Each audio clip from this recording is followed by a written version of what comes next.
Camera கொஞ்சம் பாத்தீங்கன்னா நம்ம ஸ்டார்ட் பண்ணிடலாம் please.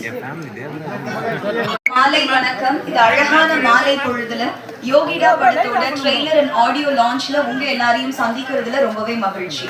Without any further delay நம்ம படத்தோட ட்ரெய்லர், பாடல்கள் அண்ட் ஸ்டன் சீக்வென்ஸை பார்த்துட்டு வந்துடலாம். இப்ப எல்லாம் போய் செட்டில் ஆகுங்க. ப்ரோகிராம் ஆரம்பிக்கணும். ப்ளீஸ் வாங்க. ப்ளீஸ் வாங்க வாங்க எல்லாம் போங்க. இல்ல செட்டில் ஆகுங்க. ப்ளீஸ் கேமரால போங்க. வாங்க வாங்க. படத்தோட ட்ரெய்லர் வந்து ஒரு 7:30 மணிக்கா நாங்க சோஷியல் மீடியால லான்ச் பண்றோம் அப்படின்னு அனௌன்ஸ் பண்ணியிருந்தோம். ஒரு டெக்னிக்கல் ப்ராப்ளம் காரணமா இப்போ சோஷியல் மீடியால ரிலீஸ் பண்றதுக்காக சீக்கிரமா ட்ரெய்லரை நாங்க ரிலீஸ் பண்ணிடுவோம் அப்படின்றத இங்க அனௌன்ஸ் பண்ணிக்கிறோம். இப்ப கேமரா எல்லாம் கொஞ்சம் போங்க. நாங்க போங்க. ப்ரோகிராம் ஆரம்பிக்கலாம். இப்போ ஸ்டார்ட் பண்ற நேரத்துல 6 மணிக்கு ரெடி.